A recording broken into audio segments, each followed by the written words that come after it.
오늘 말씀은 잠언 26장 17절에서 28절입니다. 키워드는 이웃과의 관계 속에서 죄가 지배하지 못하게 오래 달리기입니다. 길로 지나가다가 자기와 상관없는 다툼을 간섭하는 자는 개의 귀를 잡는 자와 같으니라. 횃불을 던지며 화살을 쏘아서 사람을 죽이는 미친 사람이 있나니 자기의 이웃을 속이고 말하기를 내가 희롱하였노라 하는 자도 그러하니라. 나무가 다하면 불이 꺼지고 말쟁이가 없어지면 다툼이 쉬느니라. 숯불 위에 숯을 더하는 것과 타는 불에 나무를 더하는 것 같이 다툼을 좋아하는 자는 시비를 일으키느니라. 남의 말을 하기를 좋아하는 자의 말은 별식과 같아서 뱃속 깊은 데로 내려가느니라. 온유한 입술에 악한 마음은 낮은 은을 입힌 톡이니라. 원수는 입술로는 꾸미고 속으로는 속임을 품나니 그 말이 좋을지라도 믿지 말 것은 그 마음에 7가지 가증한 것이 있음이니라. 속임으로 그 미움을 감출지라도 그의 악이 회중 앞에 드러나리라. 함정을 파는 자는 그것에 빠질 것이요 돌을 굴리는 자는 도리어 그것에 치이리라. 거짓말하는 자는 자기가 해한 자를 미워하고 아첨하는 입은 패망을 일으키느니라. 아멘. 26장 후반부에는 이웃과의 관계에서 문제를 일으키는 사람들에 대해 나옵니다. 17절에서 19절에는 다툼과 회방을 일으키는 사람들이 있습니다. 길을 가다가 자신과 아무런 상관이 없는 사람들이 싸우는 모습을 봅니다. 그런데 이 사람은 자초지종을 모르면서도 거기에 간섭을 합니다. 불에 기름을 붓는 격입니다. 17절에서는 개의 귀를 잡는 자와 같다고 합니다. 그는 물리게 될 것입니다. 18절에는 불특정 다수에게 불을 던지고 화살을 쏘아대는 사람이 나옵니다. 그는 살인하는 자요 미친 사람입니다. 19절에는 이웃을 속이고 농담한 거라고 둘러대는 사람이 나옵니다. 그도 18절과 같은 평가를 받습니다. 17절에는 섣불리 간섭하여 스스로 피해를 입는 사람, 18절에는 많은 사람들에게 피해를 입히는 사람, 19절에서는 농담처럼 악을 쏟아내는 사람이 나옵니다. 20절에서 22절은 말로 분쟁을 일으키는 사람들이 나옵니다. 20절에는 말쟁이가 나오는데 그가 말을 하면 다툼이 일어나고 그가 말을 그치면 다툼이 그칩니다. 그는 불을 피우는 연료인 나무와 같습니다.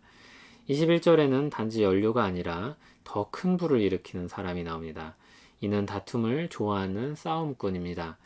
22절에는 남의 말하기를 좋아하는 사람이 나오는데 아주 맛있는 음식을 먹듯이 그는 험담하기를 즐깁니다. 23절부터는 말로 속이는 사람들이 나옵니다. 23절에는 온유한 입술을 가졌으나 악한 마음을 품은 사람들이 나옵니다. 말은 온유하나 마음이 악합니다. 낮은 은을 입힌 토기로 비유되는데 은의 찌꺼기를 살짝 입힌 가짜입니다. 24절에는 더 나아가 꾸며낸 말을 하여서 속이는 사람이 나옵니다. 그러므로 25절에는 말을 잘한다고 해서 그것을 믿지 말고 분별해야 될 것을 가르치고 있습니다. 가증한 것이 7가지라는 말은 그 안에 모든 죄가 다 들어있다는 말입니다. 그러나 어느 날 그것들은 사람들에 의해 드러날 것입니다. 그리하여 27절에서와 같이 함정을 팠던 사람들이 거기에 빠질 것이고 돌을 굴려 해하려던 사람이 그것에 치일 것입니다. 자기 꾀에 자기가 당할 것입니다.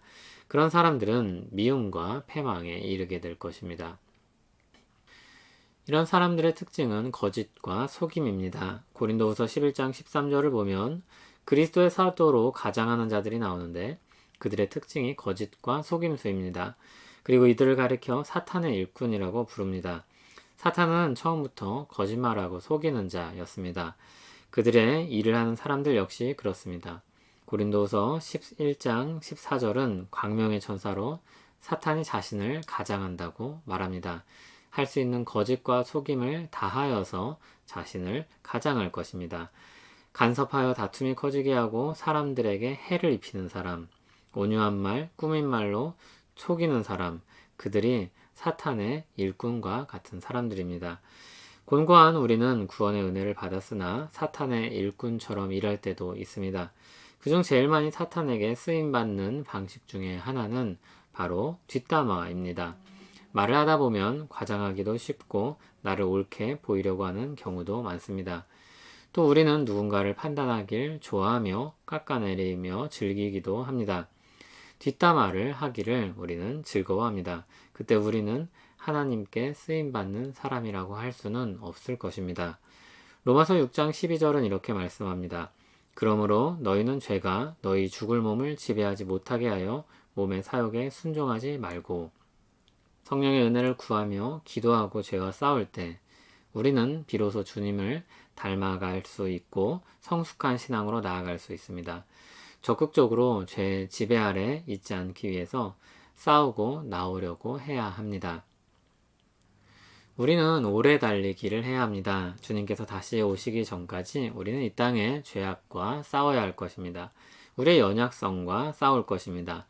모든 악에서 건져주시길 기도하며 이 싸움을 싸워야 할 것입니다. 그러나 하나님은 이 싸움터에 우리를 무방비 상태로 남겨두지 않으셨습니다. 하나님은 그리스도의 은혜로 말미암아 죄를 완전히 씻겨내시고 깨끗하게 하셨습니다. 그리고 우리를 자기 자녀로 삼으셨습니다. 그렇게 자녀된 자들을 사랑하시고 보살피고 공급하시고 지키십니다. 우리 싸움은 하나님의 사랑과 보살핌을 전제로 하고 있습니다. 우리와 함께 하시는 하나님을 믿음으로 싸우고 이길 것을 명하십니다. 다른 말로 순종하게 하십니다. 하나님께서 주시는 선한 열망에 순종하게 하시고 하나님께서 깨닫게 하시는 죄악으로부터 떠나게 하십니다. 그렇게 죄에서 해방되어 의의 종이 된 사람들로 살게 하십니다. 성령 하나님께서 우리에게 그 고귀하고 영광스러운 삶을 살게 하실 것입니다. 믿음으로 순종하여서 이 은혜로운 삶을 영위하는 우리 모두 되기를 소원합니다. 하나님 아버지, 우리를 죄에서 해방시키시고 선한 열망을 가지고 살게 하셨습니다. 우리 죄를 대신하여 죽으신 그리스도의 은혜를 새기며 성령 하나님의 도우심을 바라며 기도합니다. 우리 안에 있는 거룩한 열망이 우리 삶 가운데 이루어지게 하옵소서. 영적 싸움에서 이기게 하옵소서. 예수님 이름으로 기도합니다. 아멘.